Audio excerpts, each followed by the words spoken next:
Hey, are you confused on what to eat, when to eat before practices, games, workouts, training sessions, and other events like that? I thought so. Come with me.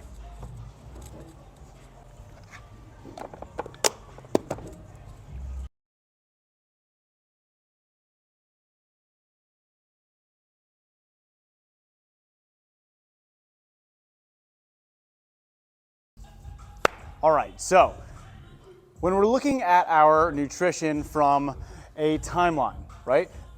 The last thing that we're doing leading up to an event is the actual event itself. So event is going to be the bottommost point down here.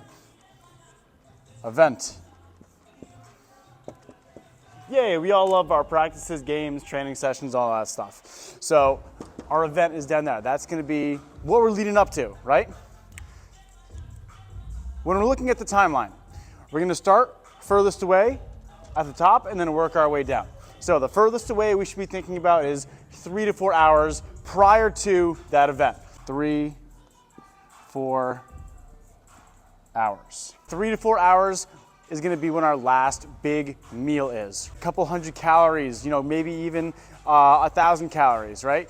Depending on what you typically eat, how your stomach digests food, and your activity level between those 3 and 4 hours and your event really varies the size and portions of the food that you should be having 3 to 4 hours before. Test out different things, right? If something works for you, try to stick with it until it doesn't work for you. And then same thing goes for any of these other items that we're going to be talking about in the middle, right? So 3 to 4 hour before be your last big meal.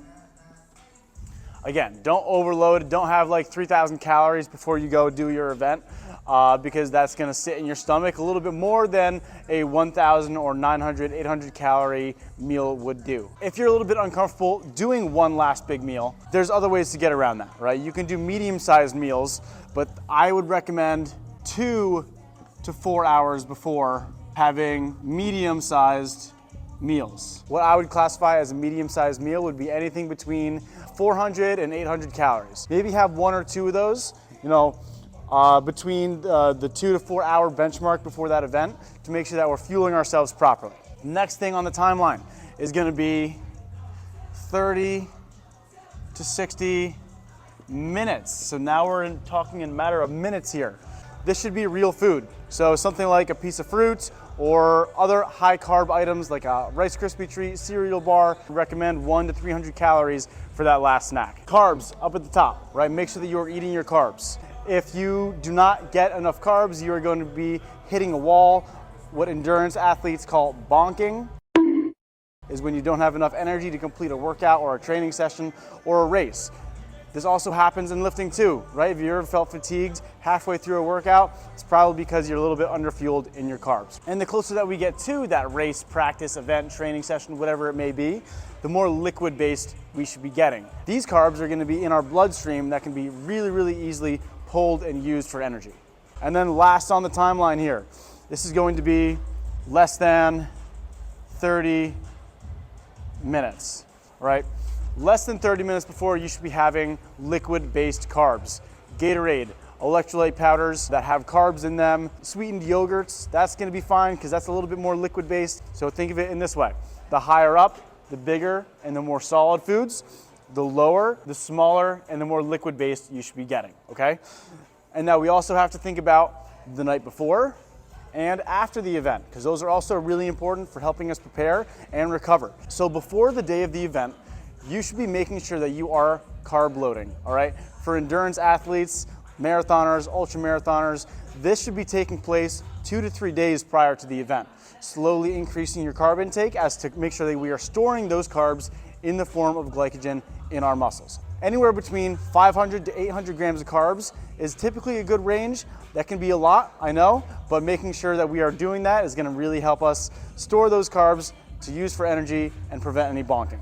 And again, as we're going down the timeline, we should be having less fat and less fiber because fat and fiber slow down our digestion, which can be good in some cases, but it is not good in the terms of an event where you're having something that you just ate sit in your stomach for long periods of time, not digesting, okay? After the event, right, for our recovery, really, really important that we are eating carbs, replenishing the energy that we just lost, as well as eating protein to make sure that we are rebuilding the muscles that just got damaged throughout the event.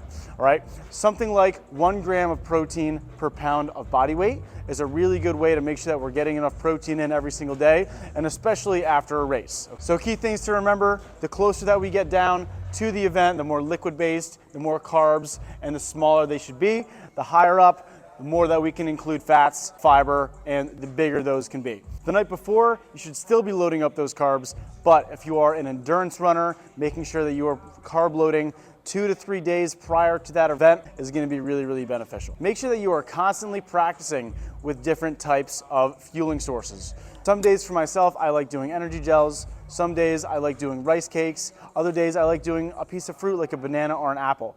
Make sure that you are playing around with foods that are going to work well with your stomach. Choose the ones that are going to help you perform and feel good, and eliminate those that are going to mess up your stomach. Make sure that you are using this format to prepare for your next event, race, training session, because this is how we are going to prepare our body and fuel it properly so that we can perform at our best. Time to eat.